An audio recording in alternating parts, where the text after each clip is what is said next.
Welcome back to Bunny Tales with Zeb. I'm Zeb the bunny, and my mummy is going to read us a splendid tale today. Isn't that right, Mummy? It certainly is, Zeb. Hey, Mummy, I have a joke. What is it, Zeb? What's the best thing about Switzerland? I don't know. What is the best thing? I don't know either, but the flag is a big plus. You get it? It's a pretty good joke. Will you read the tale now, Mummy? Would you like that? Yes, I would. Grimm's Fairy Tales, told by the brothers Grimm. Hansel and Gretel. Hard by a great forest dwelt a poor woodcutter with his wife and his 2 children. The boy was called Hansel, and the girl Gretel. He had little to bite and little to break, and once when great scarcity fell on the land, he could no longer procure daily bread. Now, when he thought over this by night in his bed and tossed about in his anxiety, he groaned and said to his wife, "What is to become of us? How are we to feed our poor children when we no longer have anything for ourselves?" "I'll tell you what, husband," answered the woman. "Early tomorrow morning, when we will take the children out into the forest to where it is the thickest, there we will light a fire for them and give each of them 1 piece of bread more. Then we will go to our work and leave them alone. They will not find the way home again, and we shall be rid of them." "No, wife," said the man, "I will not do that. How can I bear to leave my children alone in the forest? The wild animals would soon come and tear them to pieces." "Oh, you fool," said she. "Then we must all 4 die of hunger. You may as well plane the planks for our coffins." And she left him no peace until he consented. "Oh, but I feel very, very sorry for the poor children all the same," said the man. The 2 children had also not been able to sleep for hunger, and had heard what the woman had said to their father. Gretel wept bitter tears and said to Hansel, "Now all is over with us." "Be quiet, Gretel," said Hansel. "Do not distress yourself. I will soon find a way to help us." And when the old folk had fallen asleep, he got up, put on his little coat, opened the door below, and crept outside. The moon shone brightly, and the white pebbles which lay in front of the house glittered like real silver pennies. Hansel stooped and put as many of them into the little pocket of his coat as he could possibly get in. Then he went back and said to Gretel, "Be comforted, dear little sister, and sleep in peace. God will not forsake us." And he lay down again in his bed. When day dawned, but before the sun had risen, the woman came and awoke the 2 children, saying, "Get up, you sluggards! We are going into the forest to fetch wood." She gave each a little piece of bread and said, "There is something for your dinner, but do not eat it up before then, for you will get nothing else." Gretel took the bread under her apron, as Hansel had the stones in his pocket. Then they all set out together on the way to the forest. When they had walked a short time, Hansel stood still and peeped back, and did so again and again while he was throwing the white pebble stones one by one out of his pocket onto the road. When they had reached the middle of the forest, the father said, "Now, children, pile up some wood, and I will light a fire that you may not be cold." Hansel and Gretel gathered brushwood together as high as a little hill. The brushwood was lighted, and when the flames were burning very high, the woman said, "Now, children, lay yourselves down by the fire and rest. We will go into the forest and cut some wood. When we have done, we will come back and fetch you away."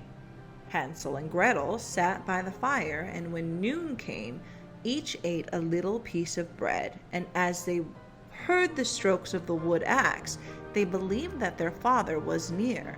It was, however, not the axe. It was a branch which he had fastened to a withered tree, which the wind was blowing backward and forward, and as they had been sitting such a long time, their eyes shut with fatigue, and they fell fast asleep. When at last they awoke, it was already dark night. Gretel began to cry and said, "How are we going to get out of the forest now?" But Hansel comforted her and said, "Just wait a little until the moon is risen, and then we shall soon find the way." And when the full moon had risen, Hansel took his little sister by the hand and followed the pebbles which shone like newly coined silver pieces, and showed them the way. They walked the whole night long, and by break of day came once more to their father's house. They knocked at the door, and when the woman opened it and saw that it was Hansel and Gretel, she said, "You naughty children!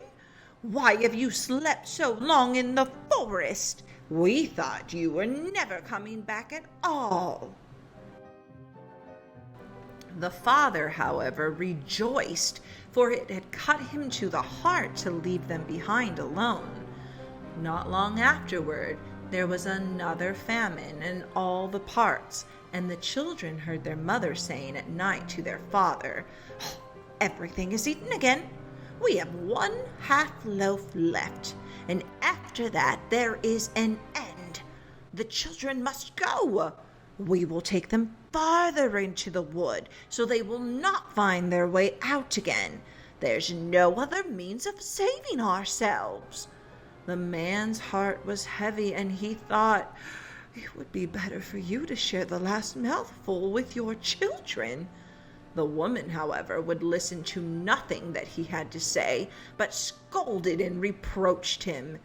He who says A must say B likewise, and as he had yielded the first time, he had to do so a second time also. The children were, however, still awake and had heard the conversation. When the old folk were asleep, Hansel again got up to go out and pick up pebbles, but the woman had locked the door, and Hansel could not get out. Nevertheless, he comforted his little sister and said, "Do not cry, Gretel. Go to sleep quietly. The good God will help us." Early in the morning came the woman and took the children out of their beds. Their bit of bread was given to them, but it was still smaller than the time before. On the way into the forest, Hansel crumbled his in his pocket, and often stood still and threw a morsel on the ground, and little by little threw all the crumbs on the path. The woman led the children still deeper into the forest, where they had never in their lives been before. Then a great fire was again made, and the mother said, "Just sit there, you children, and when you are tired you may sleep a little. We are going into the forest to cut wood. In the evening, when we are done, we will come and fetch you away." When it was noon, Gretel shared her piece of bread with Hansel, who had scattered his by the way. When they fell asleep, an evening passed, but no one came to the poor children. They did not awake until it was dark night, and Hansel comforted his little sister and said, "Just wait, Gretel, until the moon arises, and then we shall see the crumbs of bread which I've strewn. They will show us our way home again." When the moon came, they set out, but they found no crumbs, for the many thousands of birds which fly about in the woods and fields had picked them all up. Hansel said to Gretel, "We shall soon find the way." But they did not find it. They walked the whole night and all the next day, from morning till evening, but they did not get out of the forest and were very hungry, for they had nothing to eat but 2 or 3 berries which grew on the ground, and as they were so weary that their legs could carry them no longer, they lay down beneath the tree and fell asleep. It was now 3 mornings since they had left their father's house. They began to walk again, but they always got deeper into the forest. If help did not come soon, they must die of hunger and weariness. When it was midday, they saw a beautiful snow-white bird sitting on a bough, which sang so delightfully that they stood still and listened to it. And when it had finished its song, it spread its wings and flew away before them. They followed it until they reached a little house, on the roof of which it alighted. When they came quite up to the little house, they saw that it was built of bread and covered with cakes, but that the windows were of clear sugar. "We will set to work on that," said Hansel, "and have a good meal. I will eat a bit of the roof, and you, Gretel, can eat some of the window. It'll taste sweet." Hansel reached up and broke off a little of the roof to try how it tasted. Gretel leaned against the window and nibbled at the panes. Then a soft voice cried from the room, "Nibble, nibble, gnaw, who nibbles at my door?" But the children went on eating without disturbing themselves. Hansel, who thought the roof tasted very nice, tore down a great piece of it. Gretel pushed out the whole of the one round window pane, sat down, and enjoyed herself with it.